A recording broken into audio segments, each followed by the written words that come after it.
Teacher eligibility नावस पे teacher exit test वस्तादन हंदिस इज्जत नफ्स सत खिलवाड़ बार बार वस्तादस तजलील करन छन वशूबा के गुरु गोविंद दोनों खड़े काके लगूं पाए बलहारी गुरु अपने गोविंद दिए बताए। मैं दानिश अली हूं और आप आवाज द वॉइस देख रहे हैं। कुछ दिनों से ऑनरेबल सुप्रीम कोर्ट की एक डायरेक्शन ने मुल्क के अंदर टीचर्स की परेशानी बढ़ा दी है। ऑनरेबल सुप्रीम कोर्ट का कहना है कि मुल्क के अंदर हर एक रियासत, हर एक यूटी के अंदर आप टीचर्स का एक टेस्ट ले लीजिए जिसका नाम टीचर्स एलिजिबिलिटी टेस्ट है। जो ही ये खबर निकल के आई, पूरी कंट्री के अंदर हमने देखा कि असातिज़ा ने मुजाहरे किए। और जब हम कश्मीर की बात कर रहे हैं, और कश्मीर में भी हमने देखा चंद दिनों से असातिज़ा काफी ज्यादा परेशान नजर आ रहे हैं और असातिज़ा अलग अलग ऑफिसों के दरवाजे खटखटा रहे हैं।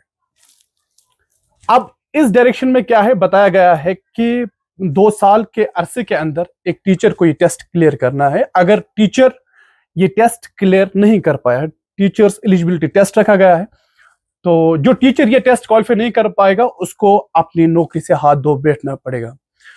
अब वो टीचर से जिन्हें रिटायरमेंट में 3 से 5 साल रहे हैं, अगर वो टीचर ये टेस्ट क्लियर नहीं कर पाते हैं तो उनकी प्रमोशन रोकी जाएगी। अब कश्मीर में किस तरह का माहौल है, जिन टीचर्स को आज स्कूलों में होना चाहिए वो सड़कों पे मुजाहरा कर रहे हैं। इस सब पे हमारे से बात करने के लिए अरसलान हबीब हैं। Arsalan Habib chief spokesperson teachers forum के। अरसलान, आपका शुक्रिया अदा करना चाहेंगे आवाज वॉइस के साथ बात करने के लिए। Thank you very much. तो जब हम जिन टीचर्स की बात हम कर रहे हैं, जिस तरह का माहौल बना हुआ है, ये टीचर्स आज स्कूलों में होने चाहिए, क्लासरूम में होने चाहिए, लेकिन सड़कों पे किस तरह से देख रहे हो ये सब? बहुत बहुत शुक्रिया आवाज वॉइस का टीचर्स से बात करने का, और मुझे ये दायित्व हुआ है कि मैं आपसे बात करूं। इस ज़िम्न में मैं ये बताऊं कि टीचर एलिजिबिलिटी टेस्ट, अब हमें एलिजिबिलिटी इसमें नजर नहीं आ रही है, हमें ये लग रहा है कि ये टीचर एग्जिट टेस्ट बनाया गया है कि किस तरह से टीचर्स को बाहर का रास्ता दिखाया जाएगा। इसमें दूर दूर तक कहीं नेक नियति नजर नहीं आती है। हम ऑनरेबल सुप्रीम कोर्ट का, हमारे गवर्नमेंट्स का हर एक ऑर्डर का सम्मान करते हैं और सम्मान करते आए हैं। आज तक जितने भी क्वालिफाइंग एग्जाम्स हुए, थ्रू प्रॉपर प्रोसीजर वो मोड्स क्वालिफाई करके उसके बाद हमारी नियुक्ति हुई है मौके में तालीम में एज टीचर बनने का। अब आज हमें ये बताया जा रहा है कि आप अपने आप का इंट्रोस्पेक्शन कीजिए कि 20 साल, 22 साल, 23 साल नौकरी करने के बाद कि कैसे आप अब एग्ज़ाम क्वालिफाई करोगे। क्या ये सिर्फ शिक्षकों के लिए ही है? क्या हमारी गवर्नमेंट में बाकी कोई डिपार्टमेंट नहीं है? हाँ, जहाँ तक बात है कि कैरियर प्रोग्रेशन के लिए अगर कोई टेस्ट है वो वाजिब है, हम तैयार हैं उसके लिए। कैरियर प्रोग्रेशन उनका ही होना चाहिए जो कोई टेस्ट पास करेगा। लेकिन क्लासरूम में जाने के लिए अगर हमें दोबारा से कोई टेस्ट क्वालिफाई करना है तो मुझे लगता है ये बहुत ज़्यादा जाती है। तो हर साल हम टीचर इम्तिहान ही तो देते हैं। अभी आपने देखा होगा हाल ही में 10वीं 12वीं के रिजल्ट आ गए। बच्चा तो पढ़ता है लेकिन जो नंबरात हासिल करता है उसमें उसकी अपनी मेहनत ज़रूर होती है, लेकिन किसी टीचर ने उसको पढ़ाया होता है और वो उसी टीचर के बलबूते पे, पढ़ाने के बलबूते पे वो इम्तिहानों में कामयाबी पाता है। तो वो टीचर का ही टेस्ट होता है। और आप इस बात को मान लीजिए कि हम टीचर का इम्तिहान नहीं देते हैं, हमारा अपने कलीग्स के साथ, एक दूसरे के साथ कंपटीशन होता है। मान लीजिए कि मैं साइंस पढ़ाता हूँ, दूसरा ज्योग्राफी पढ़ाता है, तीसरा मैथ्स पढ़ाता है, तो हम एक दूसरे को फिर देखते हैं कि मेरे कितने बच्चे पास हो गए और आपके कितने बच्चे पास हो गए। हमारा इंटर स्कूल एक कंपटीशन होता है। हम किसी लेवल पे अपने मोरल को डाउन नहीं करना चाहते हैं और आए रोज हम इम्तिहान ही देते हैं, क्योंकि जब आप क्लासरूम में एंट्री करते हैं, जब आप बच्चों के सामने होते हैं, आज के बच्चे मामूली बच्चे नहीं, जेन जी के बच्चों को हम पढ़ा रहे हैं जो एआई को देख के आए होते हैं, गूगल को देख के आए होते हैं, या कभी कभी स्मार्ट क्लासरूम में जब हम क्लास देते हैं तो हम हर सिमत में, हर सुबह, हर शाम अपने क्लासरूम में एग्जाम ही देते होते हैं। तो मुझे ये बताइए कि ऑनरेबल सुप्रीम कोर्ट को क्या जरूरत पड़ी, या उनका जो फैसला होगा वो सर आंखों पे है, लेकिन अभी सारी रियासत में 11 जो राज्य हैं उन्होंने अपनी पिटीशन डाली है ऑनरेबल सुप्रीम कोर्ट के सामने कि टीचर्स को इस वबा से जो ये फैली है कि एक जो शोषा मचाया गया है, या जो एक पब्लिक में एक नैरेटिव, खामखा का नैरेटिव क्रिएट किया जा रहा है, उस चीज से आपको हमें निकाला जाए। तो पूरी कंट्री के अंदर ऑनरेबल सुप्रीम कोर्ट ने जिस तरह से बताया कि तालीमी निज़ाम को हम बेहतर बनाना चाहते हैं, और इसके लिए जिस तरह से इन्होंने हिदायत दी कि पूरी कंट्री के अंदर टीचर्स एलिजिबिलिटी टेस्ट ले लीजिए। अब अगर कश्मीर में जिस तरह से मुजाहरे हो रहे हैं, न सिर्फ कश्मीर में, पूरी कंट्री में हम देख रहे हैं, ये एग्जाम ना लिया जाए, फिर अल्टरनेटिव क्या है इसके अलावा? बहुत सारे अल्टरनेटिव हैं इस एग्ज़ाम के बगैर। आपको मैं बताऊं कि हमारे जम्मू कश्मीर में SCRT है, स्कूल एजुकेशन, जो हमारा ये है, डाइट्स काम कर रहे हैं, या स्टेट एजुकेशन रिसर्च पर एजुकेशन ट्रेनिंग जो हमारा चल रहा है, वहाँ पर टीचर्स को हर 3 महीने के बाद, 4 महीने के बाद रेफ्रेशर कोर्स कराए जाएं, और उन रेफ्रेशर कोर्स को ये मैंडेटरी बनाया जाए। मान लीजिए कि 7 दिन की ट्रेनिंग होगी, 5 दिन की ट्रेनिंग होगी, उसके बाद उसका बाज़ाब्ता ऑडिटेबल बनाया जाए, उसके बाद एक छोटा सा एग्जाम किया जाए कि देखा जाए कि उस ट्रेनिंग का इम्पैक्ट क्या रहा, और उन्हीं चीज़ों से एक रिफॉर्मेशन आ सकती है। मान लीजिए मुझे अपनी लर्निंग कैपेबिलिटीज़ को बढ़ाना है, मुझे वो ट्रेनिंग करा दीजिए कि आज 4 दिन का कोर्स करा दीजिए, 10 दिन का कोर्स करा दीजिए, लेकिन उसके बाद एक पॉजिटिव फीडबैक हमसे लिया जाए कि क्या मैंने वो ट्रेनिंग सही सिमत में की है या नहीं है। मैं आपको बताऊं, हाल ही में एक वाकया मैं आपको बताऊंगा। हमारे SCRTs काम कर रहे हैं, डाइट्स काम कर रहे हैं। एक डाइट की मैं आपको बता दूं, एग्जांपल बता दूं कि पिछले कई महीनों से हेडलेस डाइट है। एक एकेडमिक ऑफिसर वहां पे काम कर रहा है, उनके साथ में एक एसोसिएट टीचर वहां पे काम कर रहा है। तो बता दीजिए कि टीचर्स के रेफ्रेशर कोर्स कहाँ गए। हाँ, हमें अपने आप को अपडेट करना जरूरी है, हम इस बात से पीछे नहीं भागेंगे। हमें अपने आप को निसाब के जो हमारा जो आज का जो सिलेबस है उसके अकॉर्डिंग हमें अपने आप को तैयार करना है। उसके लिए हमें ट्रेनिंग्स की जरूरत है, उसके लिए हमें अपने आप को अपडेट करने में कोई कबाहत नहीं है, लेकिन उसके लिए टीचर हमेशा तैयार भी रहता है। इसलिए हम ये पहले मैंने अर्ज किया कि ये टीचर एलिजिबिलिटी टेस्ट नहीं है, ये टीचर एग्जिट टेस्ट कराया जा रहा है। आप ये कहते हैं कि टीचर को बाहर करना चाहते हैं। कोई तो इसमें हमें शक शुबहात इसमें हमें नजर आ रहे हैं। मैं जम्मू कश्मीर प्रोविंस की बात करूं, अब कश्मीर में हमारे स्कूल विंटर ब्रेक के बाद खुले। जैसे अब तैयार थे, बड़े अपडेटेड थे हम कि हमें स्कूल में जाना है, तो दूसरे तीसरे दिन हमें इस ट्रॉमा में डाला जाता है कि अब आपको एग्जाम देना है। मुझे ये बताइए कि इस तालीमी साल में हम एग्जाम की तैयारी करें या बच्चों को पढ़ाएं? इसका मतलब कि जिन बच्चों को हमने पढ़ाया क्या वो सारे नाकाबिल थे? अगर आप इस वक्त एस्टेब्लिशमेंट में देखेंगे, पिछले 10 साल से, पिछले 15-20 साल से जितने भी हमारे हाई रैंकिंग ऑफिसर्स हैं, एस्टेब्लिशमेंट को चलाते हैं, वो तो हमारे सरकारी स्कूलों में ही पढ़े। इस वक्त अगर आप देखेंगे 70% से ज्यादा हमारे बच्चे सरकारी स्कूलों से आते हैं। और अभी जो आपने इस साल आपने बड़ी एनकरेजिंग बात ये देखी होगी कि 11th 12th और 10th में तो बहुत एनकरेजिंग रिजल्ट्स हमने दे दिए, और उसके लिए हमें गवर्नमेंट ने उसके लिए एनकरेजमेंट भी की, वाहवाही भी की। और वाहवाही ना भी करें तब भी हमें ये काम करना है। तो मुझे ये बताइए कि हम कहाँ पीछे हैं, और जो सरकार की जिम्मेदारियां बनती हैं क्या वो अपने सारे काम पूरे कर रहे हैं? कश्मीरी में एक कहावत है, बयानस दुमनस ब्रगा चोचे हज हज दुमनस है मैं कुछ तांच शोध। मैं एक बार फिर रिपीट करूंगा, दुमनस ब्रगा चोचे हज दुमनस मैं कुछ तांच शोध। आप देख लीजिए हमारे स्कूल में इंफ्रास्ट्रक्चर कितना है, क्या है, किस हालत में है, और फिर हमें आगे खुद हमें एग्जाम कराना है। इंफ्रास्ट्रक्चर को डेवलप करने की जरूरत है, टीचर्स की जहां पर कमी है वो सब कुछ करना है, मॉडर्न गैजेट स्कूल में लाने की जरूरत है। आजकल हम AI के दौर में अब आ रहे हैं, हमारे हर एक स्कूल में स्मार्ट बोर्ड्स होने चाहिए, हमारे स्कूल में वो सारी फैसिलिटीज होनी चाहिए जो आज प्राइवेट स्कूल वाले ऑफर कर रहे हैं, लेकिन हम सरकारी तौर पे वो ऑफर नहीं कर पा रहे। इसीलिए बच्चों को हम उस तरह से शायद अट्रैक्ट नहीं कर पा रहे। बट स्टिल मैं आपको एक बात बड़े दावे से ये कहूंगा, हमारे स्कूलों में, सरकारी स्कूलों में जो एनरोलमेंट ड्राइव चला बहुत ही एनकरेजिंग था। इस साल भी जितने भी हमने कोशिश की, हमने सरकारी स्कूल में किसी भी ऑड पोजीशन में या सिचुएशन में जिस तरह से जम्मू कश्मीर के टीचर्स ने काम किया, रेस्ट ऑफ द कंट्री से हमें अलग कर दीजिए। यहाँ 30 साल टर्माइल चला, 30 साल के टर्माइल में काम करना कोई मजाक बात नहीं होती थी। यहाँ पर जो तामीराती काम थे वो रुक गए, यहाँ पे टूरिज्म रुक गया, यहाँ पे बाकी सब कार्रवाइयां रुक गई, लेकिन टीचर्स ने यहाँ पर एजुकेशन में कोई कंप्रोमाइज नहीं किया। हड़ताली कल्चर भी यहाँ पे चला, कॉल्स वगैरह का आपने सब कुछ सुना होगा, देखा होगा, लेकिन स्टिल हमने एजुकेशन के प्रोसेस को कभी रुकने नहीं दिया। चाहे हमें ट्यूशन करना पड़ा, कुछ करना पड़ा, जैसे तैसे हमें खींचना पड़ा इस ताने बाने को, हमने इसको आगे बढ़ाने की ही कोशिश की। तो टर्माइल की जिस तरह से आपने बात की, जब टेनिस रिलेशन था कश्मीर में, तब भी ये टीचर्स अपनी खिदमत दे रहे थे। दूसरे दफातर बंद होते थे, दूसरे ऑफिस बंद होते थे, यहाँ तक कि जब एक इंसान घर से बाहर निकलने के लिए डरता था, बाहर नहीं निकल पाता था, लेकिन तब भी ये टीचर अपर बेल्ट्स में जाता था, रिमोट एरियाज में जाता था, इन बच्चों को पढ़ाता था। लेकिन इस वक्त अगर आपकी बात करेंगे, जिस एसोसिएशन के साथ आप वाबस्ता है, टीचर्स फोरम के साथ वाबस्ता है, आप लोग कश्मीर के सारे टीचर्स को रिप्रेजेंट कर रहे हैं, जाती तौर पर किस तरह से देख रहे हैं? क्या आपको लगता है कि वो सोसाइटी में इज्जत में वो गिरावट आई?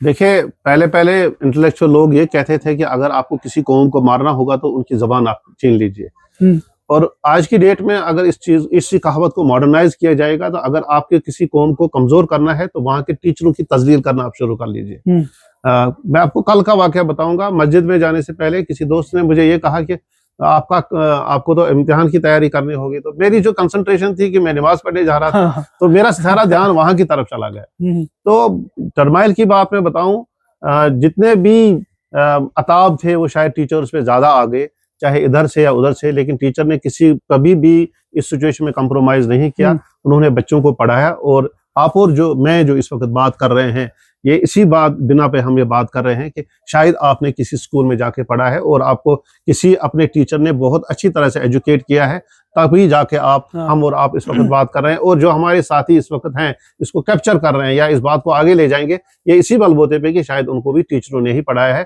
किसी स्कूल में ही उन्होंने पढ़ा है। सिचुएशन किस तरह की भी थी, कैसी भी थी, लेकिन मैं जम्मू कश्मीर टीचर्स फोरम की तरफ से और यहाँ के लोगों की तरफ से मुबारकबादी दे दूंगा, अपने आप को मुबारकबादी दे दूंगा कि बहरहाल खराब हालातों में भी हमने कोई कंप्रोमाइज नहीं किया। तालीम को हमने प्रायोरिटाइज किया और हमें प्रायोरिटाइज करना होगा। एग्जामों के बजाय कोई भी और नैरेटिव यहाँ पे क्रिएट किया जाए, हम अपने मनसब से पीछे नहीं हटेंगे।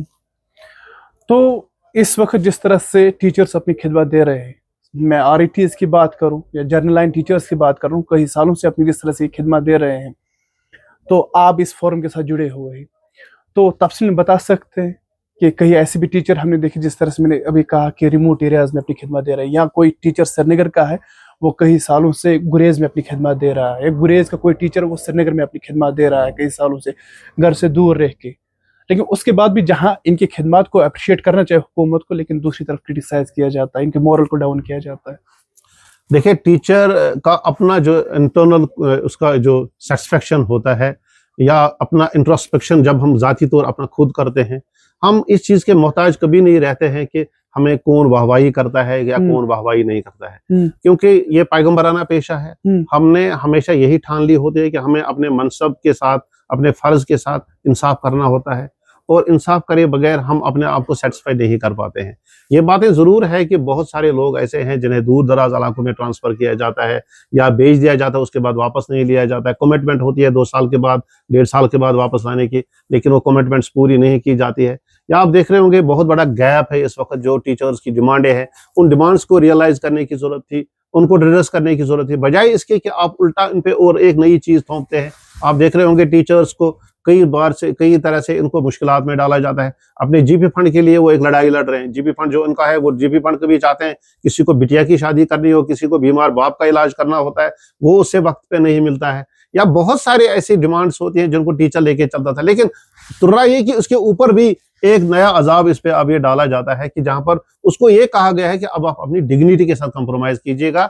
जम्मू कश्मीर के टीचर्स नहीं है, बल्कि देश के पूरे शिक्षक 10.12 मिलियन शिक्षक एकजुट हो चुके हैं और इस लड़ाई को लीगल वे में लड़ेंगे। और गुहार लगा रहा हूं मैं आपके माध्यम के जरिए यहाँ के ऑनरेबल सुप्रीम कोर्ट को, यहाँ पे ऑनरेबल जो हमारी गवर्नमेंट है उनको, और जितने भी हमारे बुद्धिजीवी लोग हैं उनको मैं ये बात बावर कराना चाहूंगा कि आप बराही करम अपने उन शिक्षकों को याद कीजिए, अपने उन टीचर्स को याद कीजिए जिन्होंने आपको तालीम के नूर से आरास्ता किया है और आपको इन बड़ी बड़ी कुर्सियों पे पहुंचाया है।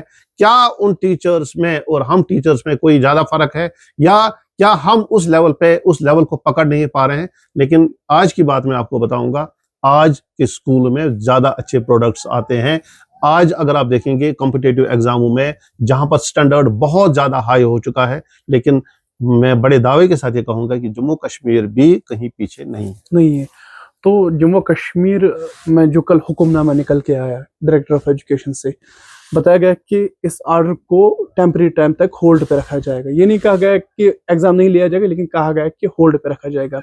टीचर्स फोरम उस हुक्मनामे को किस तरह से देखते हैं? टीचर्स फोरम ने उस हुक्मनामे को पहले ही अच्छे तरीके से रिजल्टमेंट की मैं शुक्रिया करना चाहूंगा अपनी एंटायर लीडरशिप का, खासकर अपने चेयरमैन का और अपने प्रोविंशियल प्रेसिडेंट का, जिन्होंने उसके ऊपर अच्छी गुफ्तशनीद की। और जितनी हमारी सिस्टरली ऑर्गेनाइजेशंस हैं उनके साथ हमारी बात हो गई और उनके साथ एक जॉइंट रेजोल्यूशन हमने पास किया कि इस लड़ाई को हम एक ही प्लेटफार्म पे लड़ेंगे। लेकिन ऑनरेबल एजुकेशन मिनिस्टर मोहतरमा सकीना यत्तू जी का भी मैं शुक्रिया अदा करूंगा कि उन्होंने भी टाइमली इसमें इंटरवीन किया और उन्होंने इस ऑर्डर को होल्ड किया। लेकिन बात होल्ड करने की नहीं है, बात अबियंस में रखने की नहीं है। हमारी गवर्नमेंट से हम यही गुजारिश करेंगे कि वो एक क्लियर कट पॉलिसी लेकर आ जाएं, जिस तरह से बाकी राज्यों ने पिटिशन डाली है ऑनरेबल सुप्रीम कोर्ट में। हम ये गुजारिश करेंगे अपनी गवर्नमेंट से भी, पॉपुलर गवर्नमेंट से, कि वो भी on behalf of teachers, on behalf of education department एक पिटिशन डाले वहाँ पे, ताकि ये जो आफत से ऐसी बात आ गई है, या जो एक ढकोसला नैरेटिव क्रिएट किया जा रहा है कि अब टीचर्स का टेस्ट होगा, आज होगा, कल होगा, या इसको दबाया जा रहा है, या कभी उसको उठाया जा रहा है, तो इस चीज से टीचर्स को ट्रॉमा में से निकालने के लिए गवर्नमेंट को एक कंक्रीट पॉलिसी लेकर सामने आना होगा। ये हमारी उनसे गुजारिश होगी। तो अरसलान साहब, मेरा एक जाती सवाल आपसे ये भी है कि आज से चंद साल पहले जब हम पीछे जाते हैं, तो यहाँ पे पीडीपी की हुकूमत की जानिब से भी एक ऑर्डर आया था। उस वक्त उन्होंने कहा था कि टीचर्स का टेस्ट लेना ज़रूरी है, ऐसे टेस्ट, स्क्रीनिंग टेस्ट बताया गया था उस वक्त। और उस वक्त शायद एजुकेशन मिनिस्टर नईम अख्तर थे, और उनके साथ मैंने बात भी की थी एक दफ़ा इस हवाले से, और उन्होंने कहा था वो मेरा ऑर्डर नहीं था, वो ऑनरेबल हाई कोर्ट का ऑर्डर था। तो आज बवाल क्यों? तब किसी ने आवाज नहीं उठाई, लेकिन आज क्यों? दानी साहब, मैं आपको बताऊं कि बहुत ज्यादा रिजनमेंट उस वक्त भी टीचर से दिखाई। वो ऑर्डर नहीं था, वो एक तुगलकी हुक्मनामा था। उसके पीछे नेक नियति बिल्कुल साफ नहीं थी, किसी का पर्सनल इंटरेस्ट था। मैं एक बार फिर रिपीट करके कहूंगा कि वो एक तुगलकी हुक्मनामा था, जिसमें एक पर्टिकुलर सेक्शन को टारगेट किया जा रहा था, सिर्फ स्टेट एक्सचेकर को बचाने के लिए, क्योंकि उस वक्त टीचर्स को रेगुलराइज होना था। उन्होंने अपनी टर्म कंप्लीट की थी, जिन्होंने अपने बेहतरीन और कीमती 5 साल दे दिए थे, और बहुत ही मामूली से कफाफे पे काम कर रहे थे। उनको रेगुलराइज करने की बात आ गई थी, और रेगुलराइज हो भी चुके थे। उसके बाद तनख्वाहों से उनको महरूम रखने के लिए एक तुगलकी हुक्मनामा ये लाया गया कि अब उस वक्त टीचर्स को टेस्ट किया जाएगा।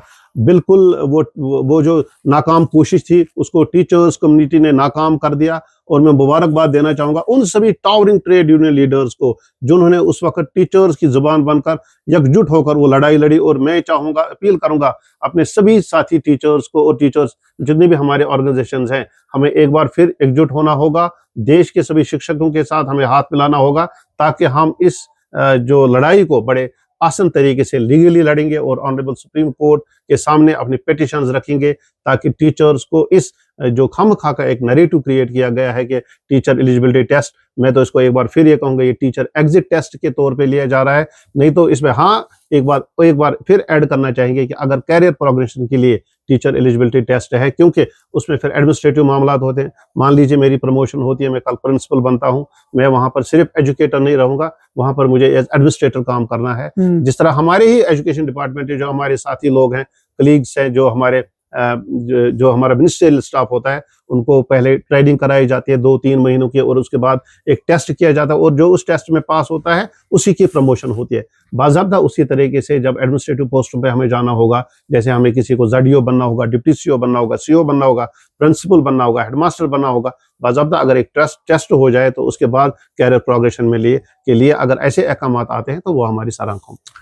इस कहानी को जो दूर से लोग देख रहे हैं, उनके जहन में कई सवाल है। सवाल ये है कि हर वक्त टीचर को ही टारगेट क्यों किया जाता है, जर्नलिस्ट को टारगेट क्यों नहीं किया जाता है? ये क्यों नहीं बताया जाता है कि जर्नलिस्ट बनने के लिए आपको जर्नलिज्म पढ़ना जरूरी है?